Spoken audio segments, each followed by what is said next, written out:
Cowboy Bebop, the live-action Netflix show, was undoubtedly one of my most anticipated things ever. Like, I've been very, very anxious to see what, for many years, was originally a movie with Keanu Reeves as Spike Spiegel and eventually turned into a Netflix show. For the uninitiated, Cowboy Bebop follows a group of bounty hunters, Spike Spiegel, Jet Black, and Faye Valentine, as they traverse the galaxy looking for expensive bounties. But they have a really hard time capturing any of them, and they're usually very poor and can't even feed themselves. But there's also an extensive backstory between Spike and the main villain of the show, Vicious, and their past in the evil Syndicate as it creeps up on Spike once again. The anime Cowboy Bebop is not just my favorite anime of all time, it's my favorite television show, period.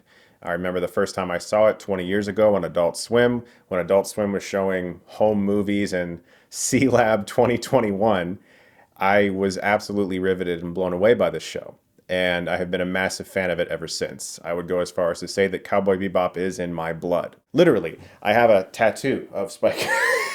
You might say I'm a fan, and so naturally my anticipation was great, but I also kept it tempered because I've had very bad experiences with adaptations of shows and properties that I love in the past, namely Dragon Ball Evolution or perhaps The Last Airbender, for instance. And so I was pretty worried and honestly terrified to start watching this show. And I also saw the reviews. They're very mixed. But the show does have its fans. There are people who are defending it. And obviously, you guys know me. I am always on the side of the artists, the filmmakers, in this case, the showrunners, I guess. And I want to know what they're going to do. Will they take risks? Will there be changes? Will they justify those changes? Will I be fine with those changes? Despite being a massive fan of things, I have been able to detach myself, for the most part, from feeling like I own them. Because there are a lot of fandoms that take ownership of properties, whether it's a movie or a book or a video game or whatever. And they get very upset about changes or things that they don't think the characters would do.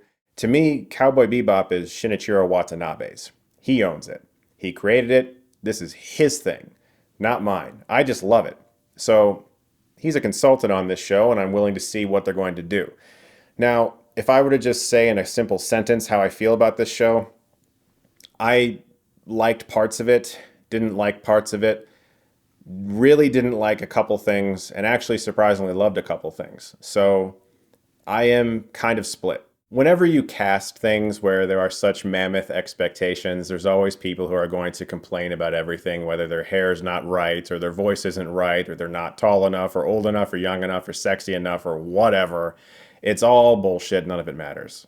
That's just my opinion. Everything can matter once you see it, and if you feel a certain way about it after you watched it, great. Up until then, it's all white noise as far as I'm concerned. Many fans have complained that John Cho was too old to play Spike Spiegel and that a large part of Spike Spiegel's character in the show was about his youth. I don't know, I've seen this show dozens of times and I don't really remember Spike Spiegel's youth being integral to the plot. I think John Cho did fantastic as Spike Spiegel, and this is a role that I'm going to be looking at with a fucking magnifying glass. And I think he's really strong in the role. I think that he nailed the cool vibes, the laid-back vibes. He sleeps a lot.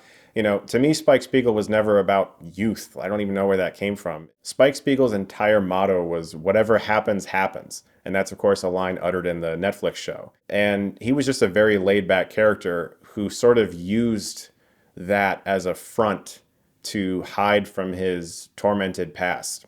He sort of adopted that persona to use it as a mask for what he was hiding from everyone else. And I think that's captured beautifully in the Netflix show in regards to the character. In the anime, Faye Valentine was from Singapore and she had no knowledge of her past.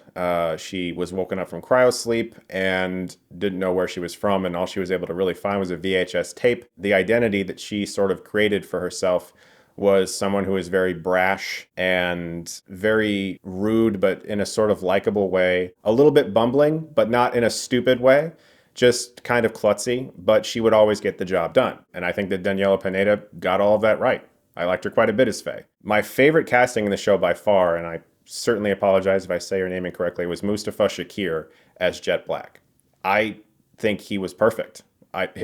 He sounded exactly like Bew Billingsley from the English dub. It was insane. I loved him as Jet. One of the hardest things about anime adaptations especially is casting. This is not Goku from Dragon Ball Evolution. This is pretty damn good. There's competent actors here who are doing good work, and they work well together. And I like the chemistry that slowly builds between them. And there were a handful of episodes that I actually kind of loved.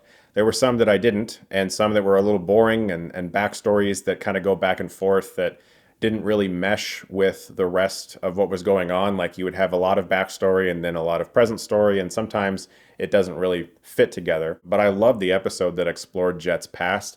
I'm a big fan of film noir, and that's a detective story with a lot of cigarettes and fedora hats and city lights and steam coming out of sewer grates and all that good stuff. And yes, Yoko Kanno has returned to compose the score. Now, they definitely reused a lot of her original themes and songs from the other soundtracks for the show.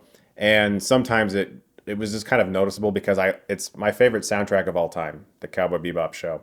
And I've listened to those songs so many times over and over and over that sometimes I could always tell, like, when they were chopped up or they would fade out before it would end, which was a little annoying, but that's not her fault. She also composed a lot of new music, and surprise, surprise, it's all fucking great. She is a genius, and I am so glad they got her to compose new music for the show. Since the original anime is so personal to me, I would like to talk about things that did not work for me in the show. A lot of people have said that the show isn't faithful enough. I don't know what show they watched, because this is almost too faithful at times for me. There were certain sequences and episodes that were essentially Control-C, Control-V. Just copy and paste from the original anime, shot for shot, line for line. The first episode of the show, the opening scene, is essentially the opening scene of the Cowboy Bebop movie, Knocking on Heaven's Door, complete with the final line, "Just a humble bounty hunter, ma'am." Obviously, the opening credits has Tank and the similar look, and that's fine. But that whole episode was essentially Asteroid Blues, the first episode of the anime. You have a woman who's pretending to be pregnant, guy with red eye who's killing people in a bar.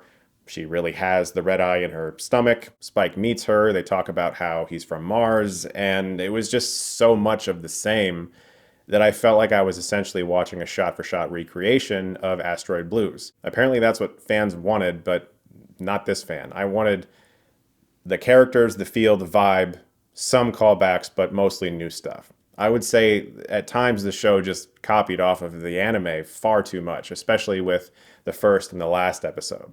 The last episode is essentially Ballad of Fallen Angels with a few extra things added. They've changed the way characters get to places. Some characters are there that weren't in the anime, but the sword versus gun fight in front of the stained glass window and all of that great dialogue from the anime is verbatim. There are some choices that aren't exactly verbatim that we'll mention in a second when I talk about spoilers, but I would say my biggest issue with the show had nothing to do with most of the complaints I have seen. It was that it was actually too much like the anime for me. I am okay with some callbacks. I'm okay with some fan service. And the way I've always said this, I said it in my Ghostbusters Afterlife review. If you do the work to set up something that feels like its own thing and then say, hey, let's do the Ballad of Fallen Angels fight, that's exciting, you know? But the first episode of the show was like ripped right from Asteroid Blues, and I felt like you guys are just, you're tracing.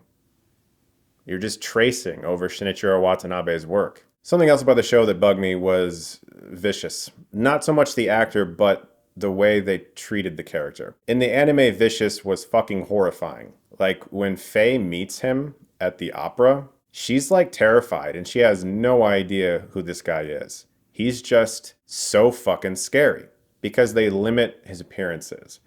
He shows up when he shows up, and when he shows up, it's epic. And you get a sense of something going on in the backstory. You really just get images. I understand that with a live action show, the temptation, especially for a writer when you're looking at a blank screen, is to say, well, I have to fill this shit in, don't I? There's got to be like reasons, right, that he's this way. And we have to show the audience that, you know, show, don't tell. We have to show them why Vicious is like this. And I'm sitting there going, do you? You know? I mean, you really don't. I feel like you can fill in the gaps. The implications are there. I'm okay with a few changes. I'm not sitting here saying you can't change something.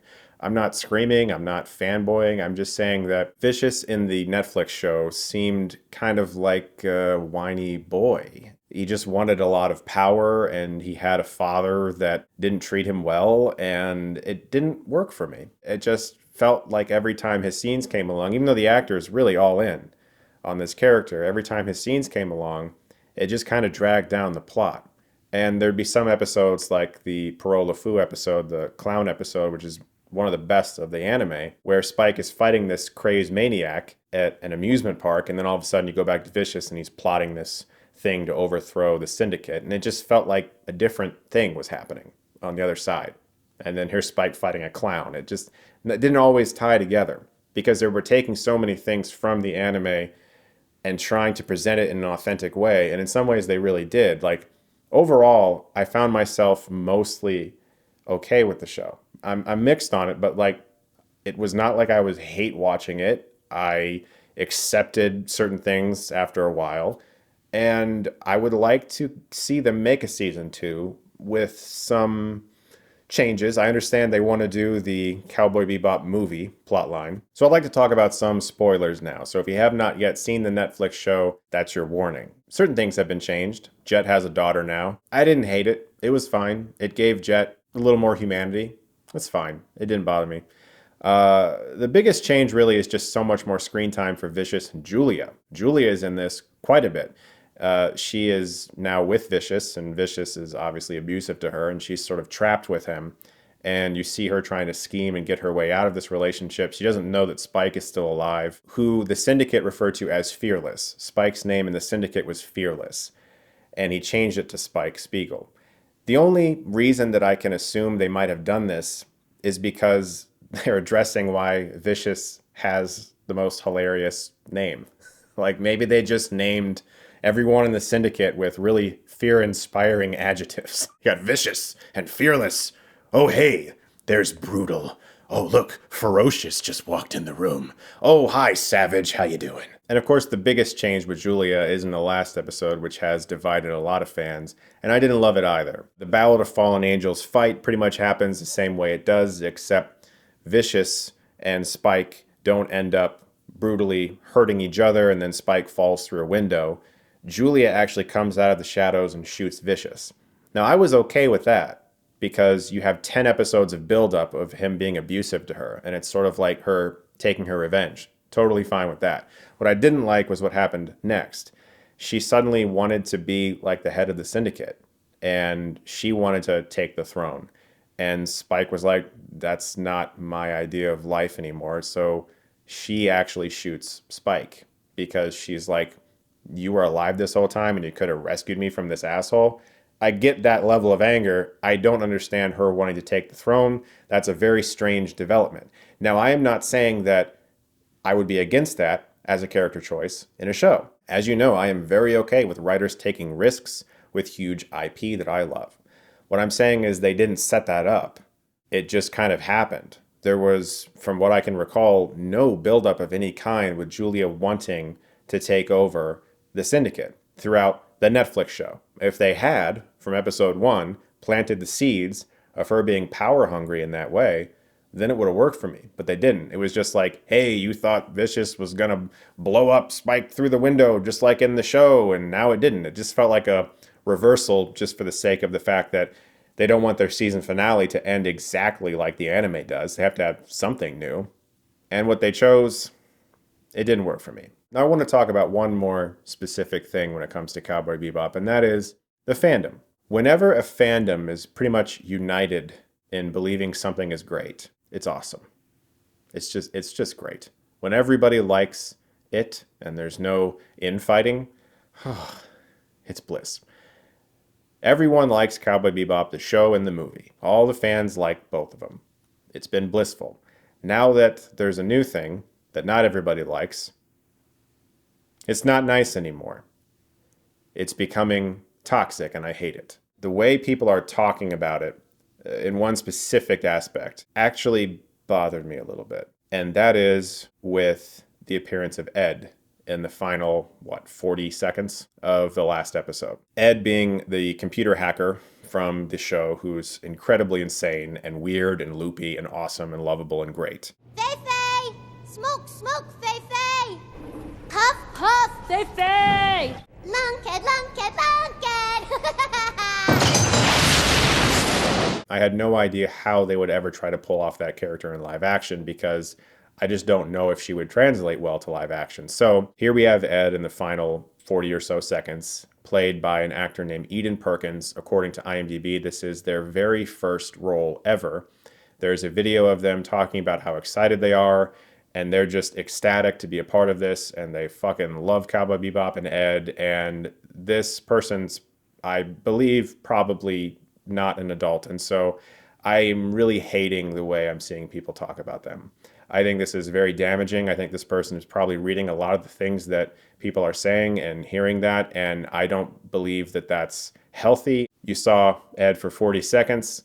If they make a season 2 and Ed sucks throughout the whole show, speak your mind. But come on, just pump the brakes on that shit. I find that gross. All I'm saying is the way we talk about these people online can have an impact on their lives. People don't seem to think about that when they say shit. If this was this actor's, like, 50th credit and they were an adult, that's one thing.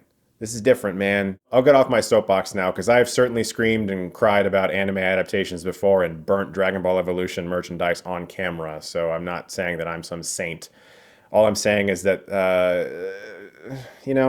it's their first credit, and just take it easy. You know what I'm saying? All in all, some of my fears with Cowboy Bebop were unfortunately realized, but I was surprised in the end to find myself mostly enjoying the watch. There were some episodes that really dragged, a lot of unnecessary backstory with Vicious and Julia that just kind of weighed everything down, and you realize probably why Shinichiro Watanabe limited those characters' appearances so much in the show. They were trying to do a lot of the sort of episode of the week stories with the clown and with eco-terrorists, but they also wanted to have the legacy stuff in there, and they had Gren and the bar and all of that is fine. It just didn't all come together, I think, as well as it could have. But if they do get a season 2, I hope that they take some of the constructive criticism to heart and do a better job next time, because I genuinely do love this cast, which is one of the hardest things that I think they got right. So I would like to see more, but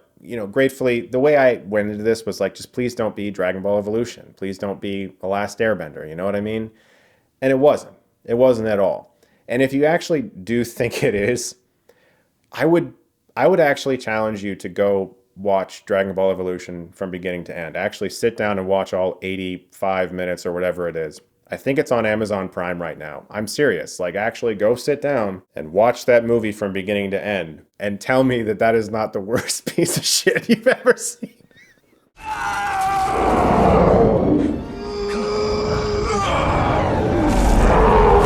no! I don't think Goku's there anymore. Anyway, guys, thank you so much, as always, for watching. Look forward to more videos very soon. And if you like this, you can click right here and get Stuckmanized.